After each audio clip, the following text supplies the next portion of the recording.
नमस्कार मित्रों, स्वागत है आपके अपने YouTube चैनल पर। आज हम आप सभी को कार्तिक मास के 18 अध्याय की कथा सुनाने जा रही हूँ। लिखता हूँ मौ पुराण की सीधी सच्ची बात। 18वां अध्याय, कार्तिक मुक्ति का वरदान। अब रौद्र रूप महाप्रभु शंकर नंदी पर चढ़कर युद्धभूमि में आए। उनको आया देखकर उनके पराजित गण फिर लौट आए और सिंहनाद करते हुए आयुधों से दैत्यों पर प्रहार करने लगे। भीषण रूपधारी रुद्र को देख दैत्य भागने लगे। तब जलंधर हजारों बाण छोड़ता हुआ शंकर की ओर, उसके शुंभ निशुंभ आदि वीर भी शंकर जी की ओर दौड़े। इतने में शंकर जी ने जलंधर के सब बाण जालों को काट अपने अन्य बाणों की आंधी से दैत्यों को अपने फरसे से मार डाला। खरगोरमा नामक दैत्य को अपने फरसे से मार डाला और बलाहक का भी सिर काट दिया। घसमर भी मारा गया और शिवगन चिशी ने प्रचंड नामक दैत्य का सिर काट डाला। किसी को शिवजी के बैल ने मारा और कई उनके बाणों द्वारा मारे गए। ये देख जलंधर अपने शुंभादिक दैत्यों को धिक्कारने और भयभीतों को धैर्य देने लगा, पर किसी प्रकार भी उसके भयग्रस्त दैत्य युद्ध को न आते थे। जब दैत्य सेना पलायन आरंभ कर दिया, तब महाक्रुद्ध जलंधर ने शिवजी को ललकारा और 70 बाण मारकर शिवजी को दग्ध कर दिया। शिवजी उसके बाणों को काटते रहे, यहाँ तक कि उन्होंने जलंधर की ध्वजा, छत्र और धनुष को काट दिया। फिर 7 बाण से उसके शरीर में भी तीव्र आघात पहुंचाया। धनुष के कट जाने से जलंधर ने गदा उठाई।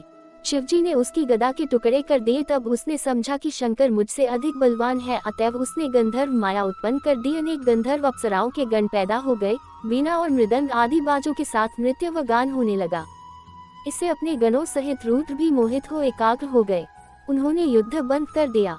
फिर तो काम मोहित जलंधर बड़ी शीघ्रता से शंकर का रूप धारण कर वृषभ पर बैठकर पार्वती के पास पहुंचा। उधर जब पार्वती ने अपने पति को आते देखा तो अपनी सखियों का साथ छोड़ दिया और आगे आई। उन्हें देख कामातुर जलंधर का वीर्यपात हो गया और उसके पवन से वह जड़ भी हो गया। गौरी ने उसे दानव समझा, वह अंतर्धान हो उत्तर की मानस पर चली गई। तब पार्वती ने विष्णु जी को बुलाकर दैत्यधन का वह कृत्य कहा और ये प्रश्न किया कि क्या आप इससे अवगत हैं। भगवान विष्णु ने उत्तर दिया, आपकी कृपा से मुझे सब ज्ञात है। हे माता, आप जो भी आज्ञा करेगी मैं उसका पालन करूंगा। जगत माता ने विष्णु जी से कहा, उस दैत्य ने जो मार्ग खोला है उसका अनुसरण उचित है। मैं तुम्हें आज्ञा देती हूँ कि उसकी पत्नी का पतिव्रत भ्रष्ट करो, वह दैत्य तभी मरेगा। पार्वती जी की आज्ञा पाते ही विष्णु जी उसको शिरोधार्य कर छल करने के लिए जलंधर के नगर की ओर गए। इति श्री कार्तिक मास के 18वें अध्याय की कथा समाप्त। धन्यवाद। नमस्कार मित्रों, एक बार फिर से आप सभी का स्वागत है कार्तिक मास के 19वें अध्याय की कथा। श्री विष्णु मम हृदय में प्रेरणा करने वाले नाथ, लिखूं महात्म कार्तिक, राखो सिर पर हाथ। राजा पृथु ने पूछा, हे नारद जी, अब आप ये कहिए कि भगवान विष्णु ने वहां जाकर क्या किया तथा जलंधर की पत्नी का पतिव्रत किस प्रकार भ्रष्ट हुआ। नारद जी बोले, जलंधर के नगर में जाकर विष्णु जी ने उसकी पतिव्रता स्त्री वृंदा का पतिव्रत भंग करने का विचार किया।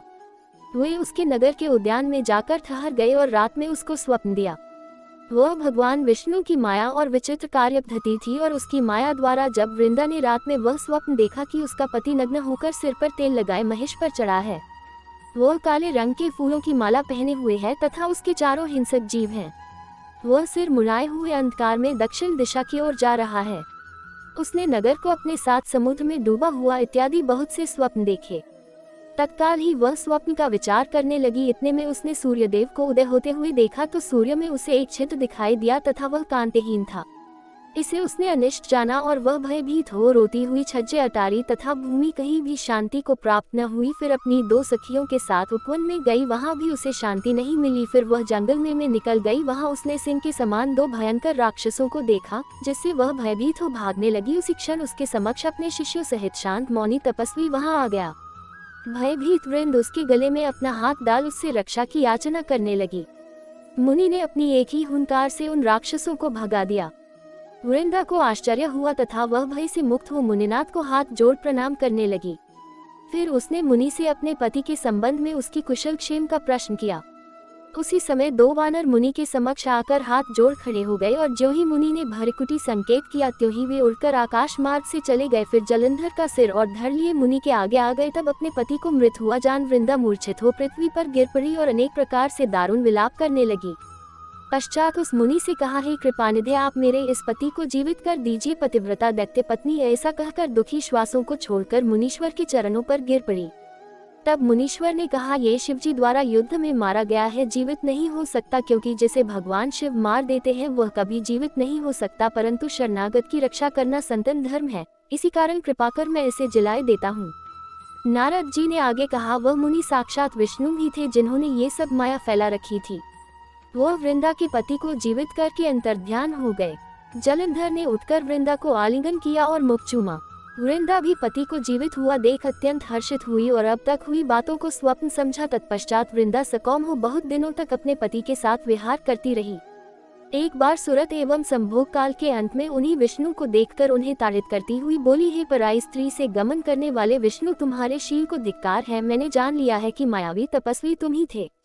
इस प्रकार कहकर कुपित पतिव्रता वृंदा ने अपने तेज को प्रकट करते हुए भगवान विष्णु को शाप दिया, तुमने माया से 2 राक्षस मुझे दिखाए थे, वही दोनों राक्षस किसी समय तुम्हारी स्त्रीला हरण करेंगे।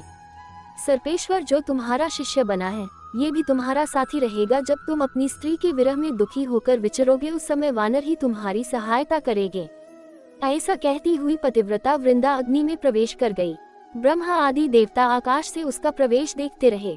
वृंदा के शरीर का तेज पार्वती जी के शरीर में चला गया। पतिव्रत के प्रभाव से वृंदा ने मुक्ति प्राप्त की। इति श्री कार्तिक मास के 19वें अध्याय की कथा समाप्त। धन्यवाद। नमस्कार मित्रों, एक बार फिर से आप सभी का स्वागत है कार्तिक मास के 20वें अध्याय की कथा। माँ शारदा की प्रेरणा। स्वयं सहाय। कार्तिक महात्म का लिखूं।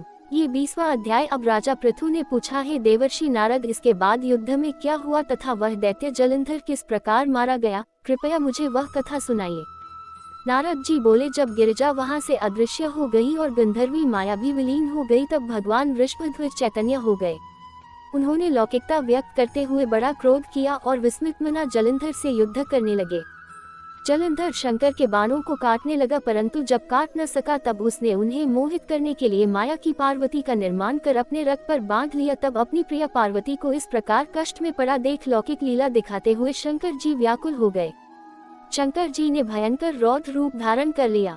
अब उनके रौद्र रूप को देख कोई भी दैत्य उनके सामने खड़ा होने में समर्थ न हो सका और सब भागने छिपने लगे। यहाँ तक कि शुंभ निशुंभ भी समर्थ न हो सके।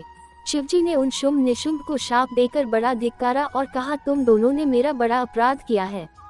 तुम युद्ध से भागते हो, भागते को मारना पाप है। इससे मैं तुम्हें अब नहीं मारूंगा, परंतु गौरी तुमको अवश्य मारेगी। शिवजी के ऐसा कहने पर सागर पुत्र जलंधर क्रोध से अग्नि के समान प्रज्वलित हो उठा।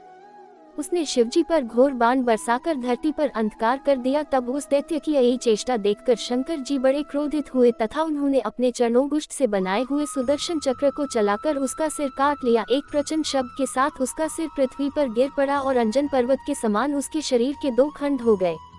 उसके रुधिर से संग्राम भूमि व्याप्त हो गई। शिवाज्ञा से उसका रक्त और मांस महारौरव में जाकर रक्त का कुंड हो गया तथा उसके शरीर का तेज निकलकर शंकर जी में वैसे ही प्रवेश कर गया जैसे वृंदा का तेज गौरी के शरीर में प्रविष्ट हुआ था। जलंधर को मरा देख देवता और सब गंधर्व प्रसन्न हो गए। माँ शारदा की प्रेरणा। स्वयं सहाय।